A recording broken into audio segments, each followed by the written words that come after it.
Semaine de manifestation au Togo à l'appel de l'opposition qui réclame le départ du président Faure Gnassingbé au pouvoir depuis 2005 après les 37 années de règne déjà de son père Gnassingbé Eyadema. Le gouvernement sous pression a déjà concédé un projet de réforme constitutionnelle soumis mardi au Parlement. Il prévoit notamment de limiter à 2 le nombre de mandats présidentiels. Mais voilà, il n'est pas rétroactif. C'est là tout le problème, Ziad Imam.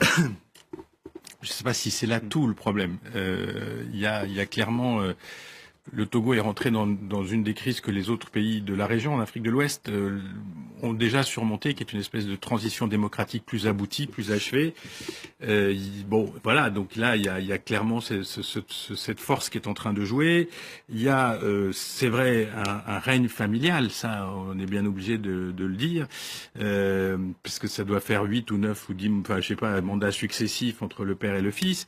Il y a une situation économique qui est très mauvaise. Souvent, on se focalise beaucoup sur le politique, mais le politique arrive à un moment où l'économie ne va pas bien. L'Afrique, de manière générale, a une période difficile, conjoncturelle, mais difficile, avec la chute des matières premières, pétrole, café, cacao, bauxite, tout ce qui est minéraux. Et puis des pays comme le Togo et de Bénin, etc., vivent aussi beaucoup de la puissance nigériane qui tracte autour d'elle toutes sortes d'activités. Le Nigeria étant lui-même malade, donc toute cette partie de l'Afrique est ralentie. Donc il y a un ras-le-bol, ça c'est clair. Il y a un besoin de changement qui s'exprime, c'est très clair. Après, on peut rentrer dans le fine-tuning politique. Il y a aussi, dans les régions qui sont supposées être fortement acquises au parti du président Faure Eyadema, il y a un candidat d'opposition qui est né dans son propre terroir. Donc ça, c'est assez surprenant et suffisamment rare en Afrique pour être souligné. Donc on voit bien que il y a une demande. On peut pas échapper à la demande de changement. Donc pour le moment, la réaction, c'est de mettre des forces dans la rue quand même, c'est de proposer un truc un peu bidon quand même sur le plan constitutionnel qui passe pas. On va voir. Je suis pas forcément rassuré, d'autant plus que les 2 précédentes élections avaient été déjà marquées par des contestations massives, des violences, son arrivée au pouvoir. Voilà, il y a un besoin de renouvellement. Le caractère dynastique, José Manuel Lamarck, ça pose un problème. On avait vu des contestations au Gabon déjà. Oui, déjà, mais je pense que de tout ça aussi, ce qu'il faut, la transition difficile, mais ce qui est important en Afrique, c'est surtout, on le voit depuis un certain nombre d'années, c'est la force de la presse africaine, la force des journalistes africains, même qu'ils soient indépendants, c'est leur force. C'est-à-dire, il y a une information africaine, il y a un peuple africain qui se lève, qui sort dans la rue, on est informé, on sait ce qui se passe, entre autres par la presse africaine. Et puis, je trouve que c'est le cas du Togo, mais ça peut être le cas Le Burkina d'autres était un pays. électrochoc de ce point de vue-là. Ça a été aussi un électrochoc et surtout, c'est la force aujourd'hui de l'électeur africain.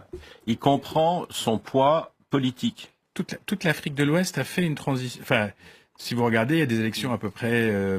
Dans toute cette région, c'est à peu près stabilisé. Le Ghana a des élections, Sénégal a des élections, Côte d'Ivoire depuis 2011 c'est stabilisé. Le Burkina, malgré les difficultés, le Mali, il y a quand même un renouvellement politique. Bon, c'est pas parfait, c'est pas parfaitement fonctionnel. On peut discuter de X ou de Y.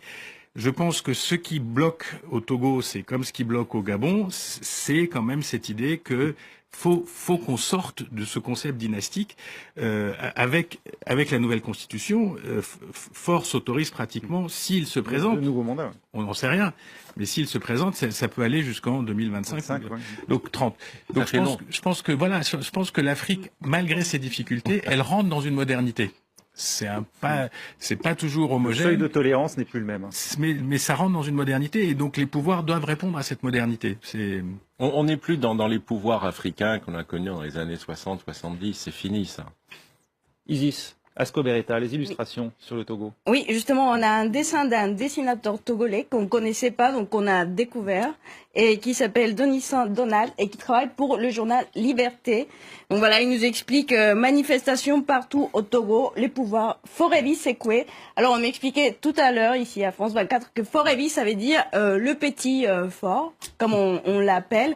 Donc voilà, vous allez ces personnages qui s'affairent à tout prix à son siège présidentiel et pardon, la population qui essaie justement de changer cette situation. Retour à la Constitution de 1992. Et lui qui s'exclame « Papa m'a dit de ne jamais laisser les pouvoirs m'échapper, je vais résister ».